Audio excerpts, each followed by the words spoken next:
the late 2000s, Muammar Gaddafi, Libya's enigmatic and long-ruling leader, was trying to rehabilitate his image on the world stage.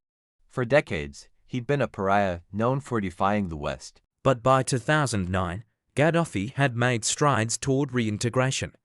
He'd abandoned Libya's nuclear program, paid reparations for the Lockerbie bombing, and sought diplomatic ties with the United States. When Barack Obama, a young, charismatic senator-turned-president, took office that year, Gaddafi saw an opportunity. He praised Obama, calling him a glimmer in the dark and expressing hope for better US-Libya relations. In July 2009, at the G8 summit in Italy, they met briefly, shaking hands in a moment that symbolized a cautious thaw. Gaddafi, ever the showman, believed this could be his chance to secure Libya's place in the global order. He'd already survived decades of sanctions and isolation, and now, with Obama's administration emphasizing diplomacy over confrontation, Gaddafi thought he might avoid the fate of other rogue leaders. He was wrong. Fast forward to early 2011. The Arab Spring was sweeping across the Middle East, igniting protests against autocratic regimes. In Libya, dissent erupted in Benghazi, fueled by years of Gaddafi's repression and economic neglect.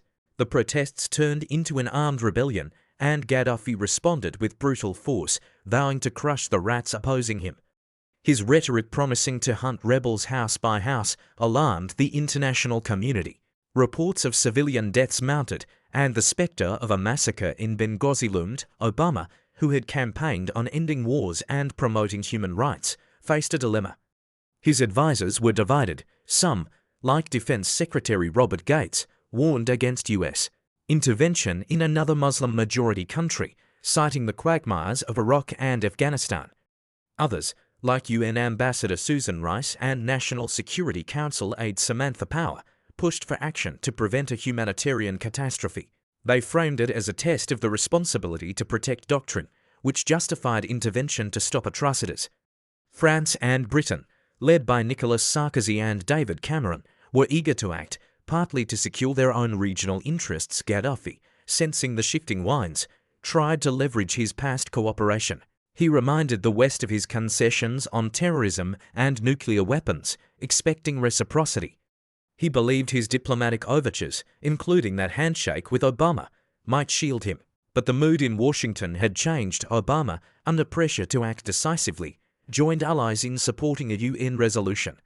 On March 17, 2011, the UN Security Council passed Resolution 1973, authorizing a no-fly zone and all necessary measures to protect Libyan civilians short of foreign occupation. What followed was a NATO-led intervention, with the US providing critical air support.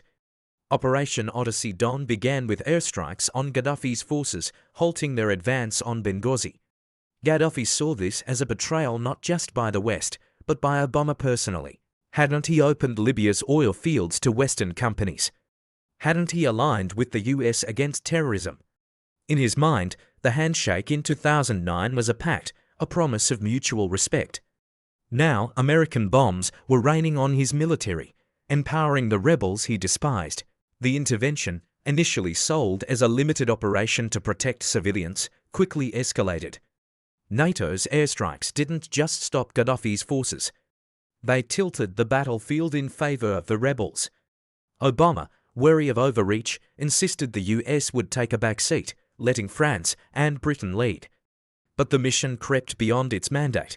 By summer 2011, NATO was effectively backing the rebels' advance on Tripoli, targeting Gaddafi's infrastructure and command centers. The line between protecting civilians and regime change blurred. Gaddafi's sense of betrayal deepened as his regime crumbled. He fled Tripoli, hiding in Sirte, his birthplace. On October 20, 2011, rebels, emboldened by NATO's support, captured him. A chaotic mob beat and killed him, a gruesome end captured on video. Obama, reflecting on the intervention, later called Libya his worst mistake, not because of Gaddafi's fall, but because of the chaos that followed, a power vacuum that plunged Libya into years of civil war and extremism. From Gaddafi's perspective, the betrayal was clear. He'd extended an olive branch, only for Obama and the West to back his enemies when his grip on power faltered. He saw himself as a partner, not a target.